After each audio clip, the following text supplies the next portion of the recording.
Assalamualaikum warahmatullahi wabarakatuh.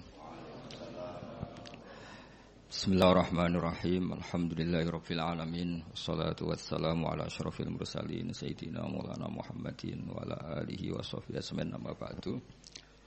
Tengarsa para keluarga besar Kyai Haji Munawwir, wabil khusus ingkang gegayutan kalian Kyai Haji Najib.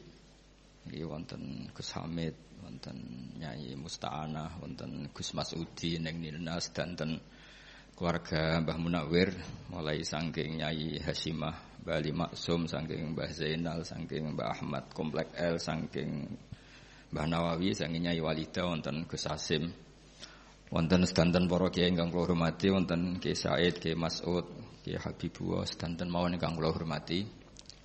Kula rawuh mboten niat nyukani wau itu, jadi kalau niat ngawas teng Gus Najib, wau kula pun maos Yasin. Beliau ini nggih teman bapak kula tapi senior bapak kula, terus sering kepanggih teng hal Gebang Putih, semaan teng Gebang Putih teng Ampel. Di bapak kula lebih senior. Kula nggih beberapa kali sowan dan beliau adalah orang yang baik sekali. Kula kepengin santri-santri ngertos ukuran baik niku saged ngambil sikap adnal halat. Adnal halat itu sikap paling rendah. Karena agama ini butuh nilai minimal. Kalau bolak-balik kampanye, agama ini butuh nilai minimal. Terus jenengan ampun bayangno donya niku ideal. Suwe-suwe dadi khawarij. Khawarij itu bayangno donya iku ideal, sampai Nabi mau digugat. Terus lane kiai-kiai yo do saenake dhewe ono sing rokokan, wong Gus Samit ya. Kula teng Gus Dar men rokokan mawon. Niku nggih kula dalil ya ora tau menang. Mbah Nafek niku rokokan terus. Kula mboten rokokan, dinyek. Rokok ku cara kowe piye? Nggih, mboten wani ngukumi mbah. Wis misale cara kowe haram iku bener aku. Ning tinggon barang haram diobong. Dadi umpama haram bener aku. Dadi rokok iku haram, berhubung haram diobong. Dadi kula niku ora tau menang mbek Gus Dar, Gus Hamid. Tapi insyaallah teng akhirat menang kula. Nah, setelah menang kula niku piye-piye niku jenenge ra rokok kan gak ono hisabe. Nek rokok ahli hisab. Niki kula nggih kalian Gus Najib nggih mesti guyon. Kula niku pancen umume kiai seneng guyon. Mergo mun ngempete mun kataan. Kadang ya wayah rawani, kadang apa-apa rawani, hiburane yo guyon. Wau Gus Dar nggih ngeluh ngoten, Mbah Munawwir nak tawaf iku saged khatam Quran, Gus. Tapi hiburane garwane kathah. Lah kula niki mboten. Terus niki keluarga standar nggih karena riyen Mbah Munawwir ngaos Mbah Soleh Darat. Mbah Soleh Darat niku nate ngaos buyut kula ke-8 namine Mbah Soleh Asnawi Sepuh. Niku buyut kula ke-8 pinten. Mbah kula kandung namine Fatimah, gadah ibu Sofia, Hafsah, Maksum, Soleh. Terus niki dzurriyatam ba'duha napa? Mimba.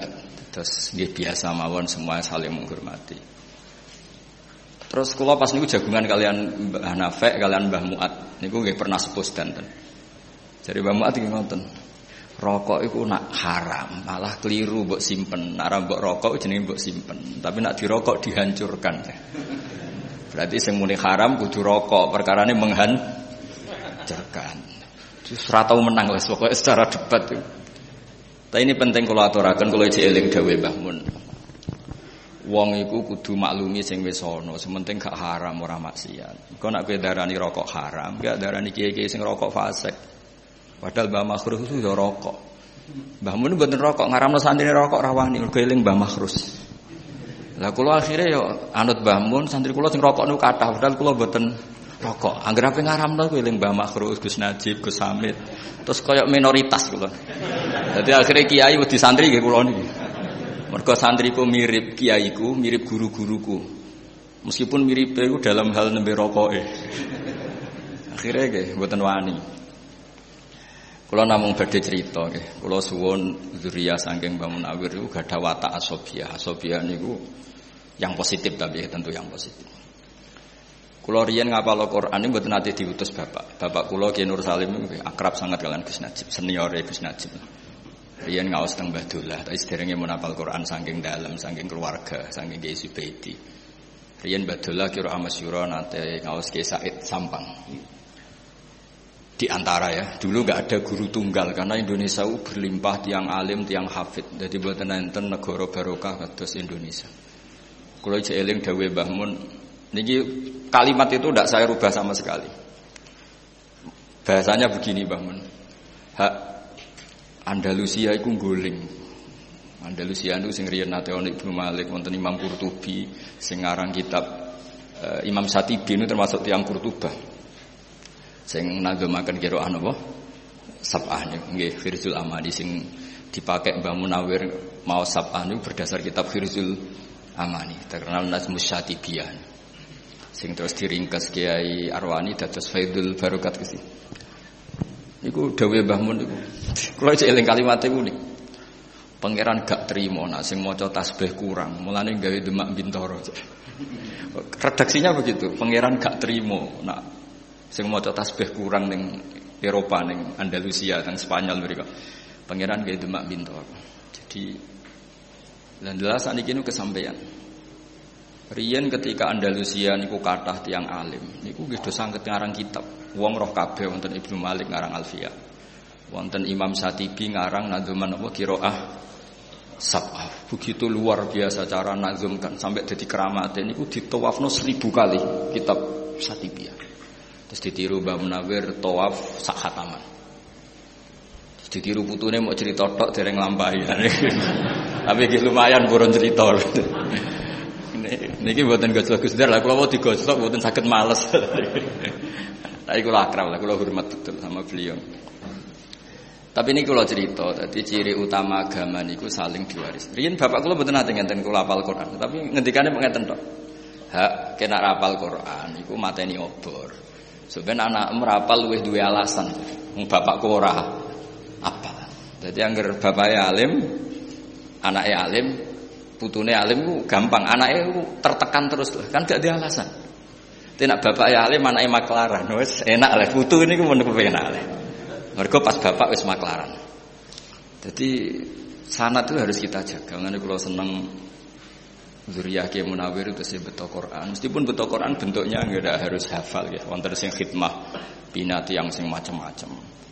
Riyen nggih teng dunia Gus wonten Gus Me, wonten Gus Nasi, wonten ya banyak lah Gus-gus yang binati yang macam-macam.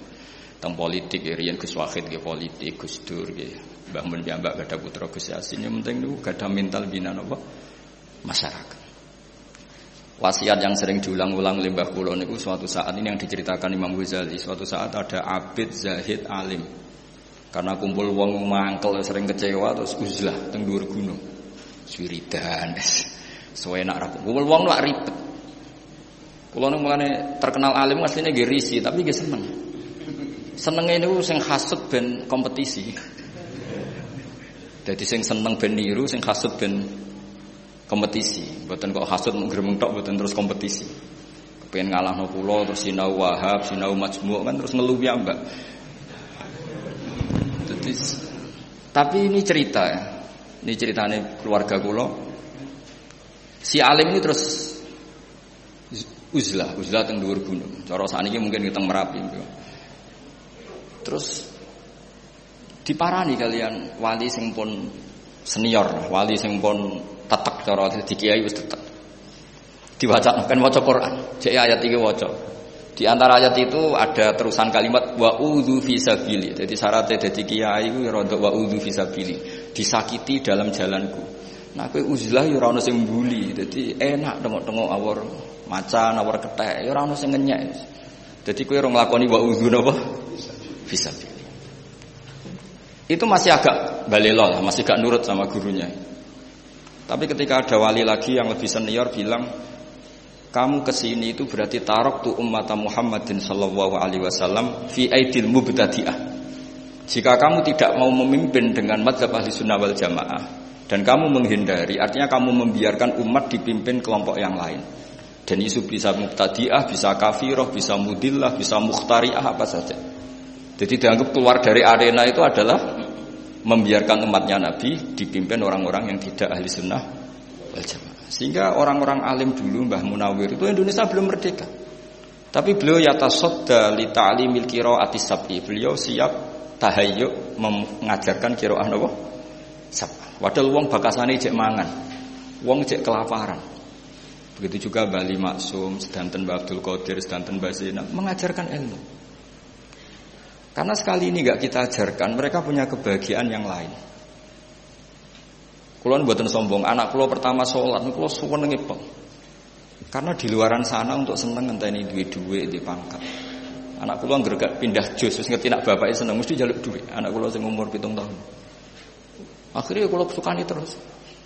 Gara-gara kulo niku kuwatir nak senenge piyambake terganggu. Jadi piyambake niku sumpun jenenge mundak jos niku sumpun. Dan itu kita jaga. Mulane riyen-riyen mulai riyen nek khataman yo mayoran. Ben nate seneng khatam. Senajan to khatame kadang nggih mboten karu-karuan. Pokoke khatam aja dites lah intine niku. Tapi ben seneng. Karena seneng terhadap kebaikan itu perlawanan terhadap seneng kepada kemungkaran. Qul bi fadlillah wa bi rahmati fa bidzalika falyafrahu. Wong kudu seneng mek kebaikan. Karena itu bentuk perlawanan terhadap seneng harus lewat jalur napa maksiat. Kalau ada kitab Kasifatus Saja karangan Imam Nawawi, ada beberapa kitab termasuk karangan Al-Mundhiri, At-Targhib wa Tarhib. Itu tentang dokumen Suhufi Ibrahim, itu wasiat terbesar itu wa alal akil kada wa kada, diantaranya itu wa ladzatun fi ghairi muharramin. Ada yang redaksi wal tidzadzun fi ghairi muharramin. Cara melawan setan diantaranya kamu harus menikmati sesuatu yang tidak haram. Hidup di kota, di Kerapiak itu kan berat. Di kota apa saja ada. Tapi santri-santri suweneng, iso setor gak meluntir ngono suweneng. Utawa meluntir pas kiai ini rodok sare ngono suweneng. Selamat maksudnya seneng. Kok suweneng, keliru-keliru sithik ra konangan niku lho. Suweneng. Khataman kok urune 3 juta, matur wong tuane 5 juta, suweneng. Soale rodok badan-badani suweneng. Niku didukung oleh agama, sing penting mboten haram. Lah nek sampean takok, bodoni wong tua kok halal Gus, kok halal? Wong tuane rido. Jadi halal iku terlambat. Dadi kok bodoni haram bareng ngerti wong tuane rido. Halal. Nek ora rido ya kebangetan. Duit digo anake kok gak rido wong tua model opo kan. Terus jadi agama ini juga harus dikawal dengan adnal halal. Sehingga ya harus ada orang yang sholatnya cepat. Bukan karena kita mensyariatkan sholat cepat. Kalau semua orang itu sholat sempurna, akan dikira syarat sahnya harus seperti itu. Tapi harus ada adnal halal, sikap paling rendah, supaya orang tahu batas minimal. Sehingga ya sudah, tumakninahnya sujud itu biqadri subhanallah, tumakninahnya rukuk biqadri subhanallah piye, pokoke subhanallah. Nanti makmume bingung saking napa cepet. Tapi punya efek positif, setan yo bingung apa godho jebule wis bar. Ibnu Abbas itu nak sholat cepet. Niku ditakoki, "Limada? Kenapa kamu cepet?" Jadi ubadiru wasa isa setan. Jadi setan cek toto aku sholatnya wis bar. Tapi ini enggak bisa ditiru lho. Niki cerita mawon maksudnya niki cerita. Sampeyan ra cocok nggih monggo, cocok nggih ampun lakoni niki wong. Karena kula nu nggih khusuk nak salat aja terus ngebayangno Gus Pak nak salat cepet mboten kula nak salat nggih khusuk. Setidaknya ukuran saya sendiri. Kula ni cerita, terus kula wau mengkonfirmasi berkali-kali wingi sing lepas Gus Najib, Kiai Najib niku Gus Hilmi dan dipersaksikan di depan orang banyak ya tentu waris-warisnya bertanggung jawab semua termasuk Gus Hamid, Gus Masudi dan semuanya. Kula tak cerita sekedap, itu tradisi leluhur. Orang Jawa itu kalau mau nikah setengah bulan maupun 1 bulan, kok keluarganya bapaknya meninggal itu kan diakadkan di depan jenazah. Itu dulu Rasulullah SAW ketika intaqala ila rafiqil a'la, bahasa halusnya meninggal untuk Nabi itu nama intaqala ila rafiqil a'la. Sudah pindah ke alam ar-rafiqil a'la. Itu pemaknaan ar-rafiqil a'la itu kita tidak pernah tahu, tapi sudah Nabi masyhur. Di antara kalimat yang terakhir beliau lafadzkan adalah Allahumma ar-rafiqal a'la. Kemudian Sayyidah Aisyah ngendikan, "Idzan la yakhtaruna." Kalau begitu Nabi enggak milih kita, tapi milih ar-rafiqal a'la. Ya kira-kira maknanya itu apa ya? Ya pokoknya begitu alamnya Allah taala sana di. Itu Nabi saya hitung, pernah tak hitung, wafat sekitar jam 10 siang hari Senin. Itu dimakamkan malam Rebu. Kalau kita menghitung itu berarti Senin, Selasa, Rebu. Tapi itu hitungan yang keliru. Kenapa keliru? Karena Dengan menghitung seperti itu seakan-akan Nabi itu nyuwun sewu sahabat itu tidak melakukan syariatnya Rasulullah SAW, yaitu asri'u bil janazah. Janazah harus dipercepat. Tapi sahabat itu ngadepi sesuatu yang luar biasa, yaitu siapa pengganti Rasulullah. Rasulullah itu andaikan diganti Nabi Ibrahim saja itu masih kurang, karena beliau Sayyidul Ya, diganti Nabi Musa pun masih kurang karena Nabi ini ketua Sayyidul Anbiya. Apalagi nyuwun sewu terima diganti seorang sahabat. Itu tidak gampang. Dan dalam pemilihan itu ada 3 kriteria. Kalau pernah sepuh menang Abbas. Karena Abbas ini pamannya Rasulullah SAW. Abbas ini saudaranya Sayyid Abdullah. Tapi problemnya Abbas, Islamnya secara lahir terlambat, yaitu beliau Islam setelah peristiwa Badar. Berarti cara lahir Islamnya kan ada mantu Sayyidina Ali dan Utsman. Ada poin berdasar poin. Kalau berdasar poin yang paling lama dari anak Nabi dan sudah dewasa yaitu Abu Bakrinis Siddiq. Ya secara lahir itu geger-geger terus orang Ansor matur minna amir wa minkum amir. Ya sudah setiap klan punya pemimpin sendiri. Geger-geger. Dan mereka ingin bahwa pergantian itu disaksikan setidaknya oleh jenazah Rasulullah SAW. Akhirnya rembuk-rembukan terus Sayyidina Umar ini ketika ada rapat beliau datang. Siapa di antara kalian yang siap memimpin komunitas masyarakat? Wa fihim Abu Bakar. Yang di antara yang kalian pimpin itu ada yang bernama Abu Bakrin Siddiq. Mereka bilang ma'adzallah, kita tidak mungkin melakukan itu, memimpin orang yang bernama Abu Bakar. Ya sudah, kalau kamu nggak mau dipimpin Abu Bakar ya harus mau beliau yang jadi pemimpin. Dan dulu orang masih waras sewaras-warasnya. Betul itu. Ukurannya itu unik. Kalau orang sekarang pasti menolak. Inna Rasulullah sallallahu alaihi wasallam radhiyalahu lidinina. Fanardo li amri dunyana. Ini Abu Bakar ketika Rasulullah masih sugeng disuruh mimpin sholat. Sholat itu luar biasa dan ibadah terbaik. Itu saja disuruh memimpin Abu Bakar. Apa meneh terima urusan dunia. Kalau ukuran itu dipakai sekarang mesti nggak mau semua. Iso wae sholatnya khusyuk tapi ora rohan, mesti kemana-mana lah. Tapi kalau dulu itu dipakai ukuran. Rasulullah itu ridho Abu Bakar menjadi pemimpin sholat. Dan sholat kayak apa? Posisinya dalam Islam imaduddin. Sholat adalah al-munajat, sholat adalah mi'raju arwahil mu'min. Luar biasa status. Itu saja dipimpinkan, disuruh mimpin siapa? Apa meneh terima urusan ini.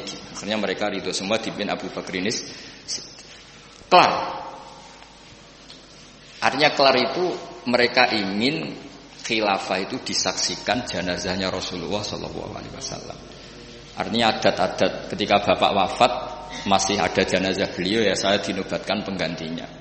Dulu ketika buyut saya Kiai Zubaidi wafat ya putranya langsung dinobatkan. Begitu seterusnya adat-adat kiai. Jadi yang dilakukan Gus Hilmi itu sudah benar memang adatnya diumumkan ketika belum dimakamkan. Terus adat-adat di Jawa terus nikah masih di depan jenazah itu juga ada padanannya bahwa orang-orang yang spesial ini meskipun sekarang sudah jenazah ikut menyaksikan. Ini penting kula aturaken supaya berapapun kadarnya itu ada padanan yang pernah dilakukan Rasulullah SAW. Kalau dalam bahasa qiyas ilhaqun nazir bin nazir yang mirip-mirip. Nah, kenapa kula nu fanatik seperti itu? Karena agama ini yang miliknya Allah Taala. Niku ngendikane Nabi nggih wattaba'tu millata abai Ibrahim wa Ishaq wa Yaqub. Padahal hadat din dinullah, hadat din dinul Islam. Tapi wong bin Asobiyah niku nyebut aku ora ngarah kafir. Wong bapakku nabi, bapakku kiai. Dadi cara putu Mbah Munawir, aku mesti njaga Quran. Mung iku Qurane mbahku. Cara putu Mbah Zubair, aku kudu ahli fikih. Wong iku fikih Mbah Zubair. Makanya ada istilah ini makhraj Mbah Munawir, makhraj Mbah Arwani. Padahal makhraj itu kan milik Rasulullah SAW. Karena mutalaqqan min afwahil masyayikh, syekhon an syeikhin, jilan an jilin, kabiron an kabirin. Tapi dengan diistilahkan ini makhrajnya Mbah Munawir, ini makhrajnya Mbah Arwani. Keluarga ini harus menjaga karena ini milik keluarga. Agama juga gitu, semua nabi nak ngendikan millata abai.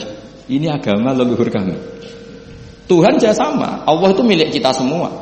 Tapi kena ndonga kudu muni Rabbi. pangeran ingsun, seakan-akan kamu itu memiliki sendiri. Enggak boleh pas kamu bilang Robbi terus malaikat enak pangerane wong akeh mbok aku dhewean. Enggak boleh seperti itu. Kalau malaikat gitu tak kon ngaji lagi. Itu memang harus ada asobiah. Ya Robbi duh pangeran ingsun. Enggak boleh malaikat mensomasi enak saja Allah itu Rabbul Alamin, gak pangeranmu tok, enggak bisa. Harus ada asobiah. Sehingga dengan merasa itu kados bapak kula nggih perasaan kula niki nerusno Qur'ane bapak, nerusno alime buyut-buyut kula. Jadi anggere ape bodho ya rada isih. Kadang kula ndek kitab saking buyut kula sing riyen termasuk gurune Mbah Saleh Darat. Niku kitab Ithaf. Niku nek dibuka langsung putung. Ngantos sak mangke. Akhirnya alhamdulillah atau tak buka, anggere tak buka ini putung. Tapi sebagai cucu yang baik saya beli Ithaf baru. Tak sinauni. Karena yang ini kalau tak buka mesti putung saking lamanya. Ya lumayan kena go teror sithik-sithik itu. Maksudnya go teror iku buyutmu dhisik iso maca kitab iku kowe piye ngono terus akhirnya ya rada keteror sithik-sithik akhirnya ya ngaji. Dan itu sunnah betul Pak para nabi. Terus kula suwun semuanya begitu. Di kalangan habaib ini ada Habib Sayyidi Barakbah yang namanya diluruskan Sayyid Umar, katanya Habib Sayyidi ini kenangan sama Sayyid Umar gimana dipanggil Mas muka Sayyidi. Terus Habib Umar bilang, gurunya Habib Umar Habib, kalau kamu namanya Sayyidi saya harus manggil gimana? Beliau kan ya bingung karena beliau orang Arab. Ya tuanku kan. Jadi kalau di sini enggak apa-apa kan, enggak pati do paham, tapi bagi orang Arab kan nanti kalau Habib Umar manggil ya Sayyidi, orang-orang bilang, "Oh itu berarti bosnya Sayyid Umar." Jadi ya para habaib ya seneng guyon ya rileks gitu. Supaya tadi farah billah. Jadi agama ini harus dinisbatkan kepada masing-masing supaya ada asobiyah. Dulu Sayyid Ali Zainal Abidin itu orang kadang ada pengemis itu kan agak risih ya. Tapi Sayyid Ali Zainal Abidin itu kalau ada pengemis ngasih uang itu marhaban biman hamala zadi ilal akhirah. Matur nuwun jeng ya kowe sing nggawa sanguku ning akhirat. Jadi kalau ngasih orang itu dianggap apa ya? Nabung di bank akhirat. Nabi itu luar biasa cara men-set pikirannya. Pernah suatu saat Rasulullah tanya, "Ya Aisyah, sarapan jatah saya mana?" "Sudah tak kasihkan orang ya Rasul, habis." Nabi terus ngendikan, riwayat saya pakai mudzakkar ya karena rawinya sudah banyak yang mudzakkar. Wa hal laka mimmalika illa ma labista fa ablaita wa akalta fa afnaita wa tasaddaqta fa abqaita. Jadi kalau kamu sedekah pada orang lain itu hakikatnya justru kamu menyimpan uang itu. Jadi kalau kamu punya uang 1 miliar, kalau ingin masih ya yang 100 juta itu sedekahkan, itu yang masih. Suatu saat kalau kamu poya-poya dengan yang lain ada yang 100 juta masih karena kamu sedekahkan. Wa tasaddaqta fa abqaita. Jadi hakikat sedekah itu justru mengabadikan. Nah ini dimaksud wa ma tuqaddimu li anfusikum min khairin tajiduhu indah. Justru yang sudah kamu kasihkan ini yang abadi. Sehingga dengan cara pandang seperti itu sedekah itu ringan karena kayak nabung. Terus kata Imam Ghazali, trik kedua, dan kamu jangan pernah mengira bahwa yang menerima sedekah itu bi ahwaja min hajati thawabi sedekah. Dan kamu jangan menganggap penerima sedekah itu lebih butuh kepada uang itu. Kamulah yang lebih butuh terhadap ajrus sedekah.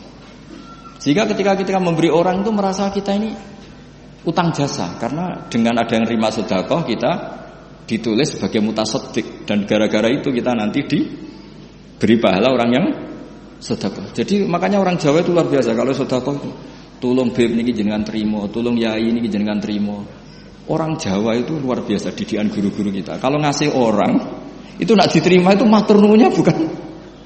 Nah itu didikan yang diikhya. Jadi wis matur nuwun kula tulung niki ditampi karena dia butuh sekali terhadap ajrus sedekah atau ajrul hadiah atau apalah. Nah dengan seperti itu kita kemungkinan itu la tubtilu shadaqatikum bil mani wal adha itu kecil. Bagaimana kita ngundat-ngundat wong kita yang untung. Nah makanya tadi saya punya saran, orang itu harus asobiah, tapi asobiah yang baik. Karena kadang Quran juga ngajari seperti itu, man amila sholihan fali nafsih. Ketika saya sedekah 1 juta diterima orang itu, hakikatnya kan saya membela diri saya sendiri, kan tidak ada hubungannya dengan orang itu kan. Yang untung kan, tapi kan orang itu bisa jajan, bisa macam-macam, yaitu urusannya dia. Tapi saya beruntung karena dapat sawabus Sedekah. Makanya Quran cara ngajari itu semua orang itu kan rata-rata egois kan mikir dirinya sendiri. Quran mengapresiasi itu. Man amila sholihan falinafsi. In ahsantum li anfusikum wa in asatum fala. Saya ini kan termasuk kiai sering mulang dan kadang yo kesel mulang. Tapi yang greling, wah kenaan santriku tak ulang ilmu, serasinau sing sinau aku cek kon mulang. Kadang-kadang yo manteng. Kene sing sinau kangelan terus kono karek tampa mateng. Kadang yo didadekno buku didol macam-macam. Kadang-kadang ya rodok mangkel kadang-kadang. Tapi yang greling ikhlas juga jarane gede wis ikhlas wae lah. Jadi Quran itu ngendikan itu gampang sekali. Supaya kamu gampang ikhlas itu man amila sholihan fali nafsi sudahlah. Kalau kamu ngamal kebaikan sebetulnya yang untung itu diri kamu bukan orang. Jadi ego itu penting. Ya barokahnya diistilahkan makhraj Mbah Munawir, zuriyahnya makhrajnya bagus-bagus. Seperti tadi ada Gus Kholaf Muhammad baca Yasin, barokahnya diistilahkan makhraj Mbak Arwani, makhraj putra-putranya santrinya bagus-bagus. Karena ada asobiyah. Ini warisan Mbah Nawawi, warisan Mbah Ali Masum. Barokahnya asobiyah itu orang ingin menjaga. Sehingga di sini pentingnya istilah millata abai Ibrahim wa Ishaq wa Yaqub. Ketika Nabi Yakub tanya sama anak-anaknya ma ta'buduna min ba'di qalu na'budu ilahaka wa ilaha abaika Ibrahim wa Ismail wa Ishaq. Padahal Allah itu kan ilahal alamin bukan, tapi diistilahkan saya tetap menyembah Tuhanmu ya bapak saya. Dengan merasa itu kan merasa memiliki. Nah, di sini karangan habaib juga mengistilahkan thariqah alawiyah atau thariqah sadiliyah. Sebenarnya thariqah alawiyah itu ya ainut thariqah al-mansubah atau al-marwiyah min Rasulillah sallallahu alaihi wasallam. Tapi supaya orang itu merasa apa? Memiliki. Terus kula suwun nggih, kula ngapunten sangat, memang saya tidak punya rencana mau idhah, tapi kula ini takdim kalian keluarga besar mriki. Matur sak wontene, terus kula bersaksi Gus Najib itu orang baik. Kula beberapa kali panggih, terakhir nggih panggih acara Khalbah Munawir nggih sami. Beberapa kali kula sowan dan beliau kenal bapak saya karena bapak kula nggih tiyang Quran nggih, guru-gurunya sama, ketemu yang sama. Istrine bapak kula nggih, ibu kula nggih putune buyute gurune bapak. Terus gurune bapak niku didonatori bapake bapak, pokoke mbulet. Nek jare Gus Dar iku KKN. Karena kiai itu ya sudah saya keluarga lasem ya, masih keluarga dengan keluarga Gus Hilmi sampai. Pokoke mboten zuriyatam ba'duha. Karena ketika Allah cerita orang soleh itu mesti nyebut keluarga dulu. Ini tanpa ingin menyinggung yang tidak punya keluarga kiai. Nanti ketemu di Nabi Adam, sudah tenang saja. Ketika Allah nyebut orang baik itu mesti nyebut keluarga dulu. Karena keluarga ini tidak gampang. Menjaga keluarga baik ini juga tidak gampang. Ulaikal ladzina an'ama Allahu 'alaihim minan nabiyyin. Mesti disebut pertama itu asal itu min dzurriyyati Adam wa mimman hamalna ma'an wa min dzurriyyati Ibrahim wa Israil. Menyebut leluhurnya. Baru wa mimman hadaina wajtabaina. Jadi menyebut ini soleh barokah didikannya Ibrahim, Ismail, Ishak dan gini-gini. Baru wa mimman hadaina wajtabaina. Tapi siapa saja yang baik ya baik saja, tidak usah nunggu anaknya siapa. Tapi tetap orang baik ini disebut dulu. Kalau Gus Hamid hafal Quran karena putranya Mbak Abdul Qadir, karena putranya Mbak Munawir, putranya Mbak Abdul Rosad, putranya Mbak Hasan Basori. Terus disebut. Bukan karena tafakhur bil ansab boten. Bukan kadang-kadang wong hasud itu ribet nak diterangno. Wong iku padune bangga mek nasabe itu ndak urusan begitu. Menjaga anak soleh itu juga ndak gampang sehingga Allah menghormati. Sehingga ketika ada seorang hulam yang punya kanzun min kunuzid dzahab, itu dibela-bela Nabi Khidir. Alasannya mau wakana abuhuma sholihah, diregani. Makanya kenapa kita mencintai habaib, karena meregani Kanjeng Nabi. Semua orang itu mesti disebut dzurriyyahnya dulu. Itu semua misalnya kul amanna billah terus wa unzila terus wa Ibrahim wa Ismail wa Ishaq wa Yaqub wa asbat. Itu disebut. Sehingga kalau kita ini setiap Allah cerita orang baik itu mesti nyebut asal usulnya dulu sebagai bentuk penghormatan kayak tadi yang masyhur ulaikal ladzina an'ama Allahu 'alaihim minan nabiyyin min dzurriyyati Adam wa mimman hamalna. Karena Nabi Nuh ini berhasil mensterilkan kekafiran. Iya kan setelah Nabi Adam langsung bulet banyak. Ketika peristiwa Nuh semuanya orang itu mati kecuali orang 80 yang ikut. Jadi generasi kita ini sebetulnya sudah istilahnya enggak Bani Adam lagi sebetulnya dzurriyyatan man hamalna man. Makanya istilah kita ini 2 kali disebut Quran. Kadang disebut ya Bani Adam, kadang disebut dzurriyyataman hamalna ma'anu. Karena fase kedua ini kita sudah dengan atas nama dzurriyyataman hamalna ma'anu. Dan itu steril, sudah enggak ada yang min auladil kufar. Makanya disebut min dzurriyyati Adam wa mimman hamalna ma'an. Disebut lagi wa min dzurriyyati Ibrahim wa Israil. Israil nama lain dari Nabi Yakub. Mboten Israil sing sakniki mboten menapa. Terus wa mimman hadaina wajtabaina. Terus kita cerita nasab itu bukan tafakhur.